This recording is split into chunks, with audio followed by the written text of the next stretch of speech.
بسم اللہ الرحمن الرحیم۔ آزاد جموں و کشمیر کو معمولی خطہ نہیں، یہ 84,471 مربع میل پر پھیلی ریاست آزاد جموں و کشمیر کا وہ حصہ ہے جس کی تاریخ قربانیوں، ہجرتوں، شہادتوں اور جدوجہد سے لکھی گئی۔ 4,000 مربع میل پر قائم آزاد کشمیر کو بیس کیمپ کہا گیا، ایک نظریہ، ایک امانت، ایک وعدہ کہ یہاں سے پوری دنیا میں مسئلہ کشمیر کی آواز بلند ہوگی اور آزادی کی جدوجہد کو تقویت ملے گی۔ مگر آج اس بیس کیمپ میں کیا ہو رہا؟ 5 سالہ مدت کے اختتام سے چند ماہ قبل ایک اور عدم اعتماد، ایک اور وزیر اعظم کی تیاری۔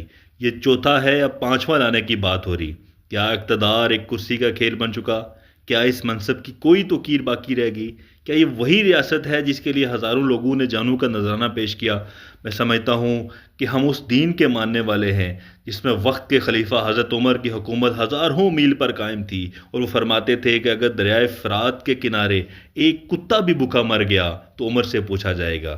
یہ ایک میں سمجھتا ہوں کہ ایک جملہ نہیں، حکمرانی کا فلسفہ تھا، جواب دہی کا شعور تھا، خوف خدا کی بنیاد تھی۔ سوال یہ ہے کہ کیا آج کے حکمرانوں کو کوئی خوف خدا ہے؟ کیا انہیں احساس ہے کہ رمضان کا پہلا دن ہے؟ کتنے گھروں میں سحری اور افطاری کا بندوبست نہیں، کتنے گھروں میں آٹا، چینی، دال اور 2 وقت کی روٹی میسر نہیں، کتنے مریض ہسپتالوں میں سہولتوں کے بغیر پڑے ہوئے، کتنے ہسپتالوں کی دیواریں خستہ حال ہیں، مگر عوام کے گھروں تک راشن پہنچانے کے بجائے، عوامی مسائل حل کرنے کے بجائے عدم اعتماد کی تحریکیں لائی جا رہی۔ آخر یہ کون لوگ ہیں؟ کیا انہیں عوام کی تکلیف دکھائی نہیں دیتی، یا پھر اقتدار کی چمک نے ان کی بصیرت چھین لی؟ میں سمجھتا ہوں کہ آزاد کشمیر میں 53 ارکان اسمبلی کی موجودگی اگر عوامی مسائل حل نہ کر سکے، اگر ریاستی وسائل، پروٹوکول، مفادات اور سیاسی نورہ کشتی میں ہی وقت ضائع کرنا ہے، اگر زندہ باد مرد آباد کی سیاست ہی اصل ایجنڈا ہے، تو پھر یہ نظام کس کے لیے ہے؟ یہ ریاست شہداء کی امانت ہے، یہ ان ماؤں کی امانت ہے جنہوں نے اپنے بیٹے قربان کیے، یہ ان نوجوانوں کی امانت ہے جنہوں نے سرحدوں پر خون دیا۔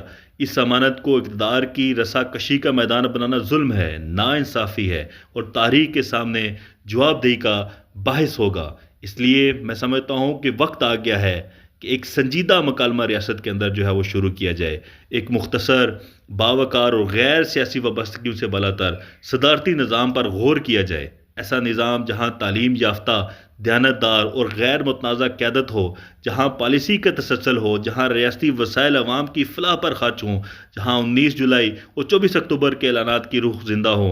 مگر اس تجویز کا مقصد محض نظام کی تبدیلی نہیں، بلکہ احتساب، دیانت اور خوف خدا کی واپسی ہے۔ اگر موجودہ سیاسی قیادت نے ہوش کے ناخن نہ لیے، اگر اقتدار کو عبادت اور امانت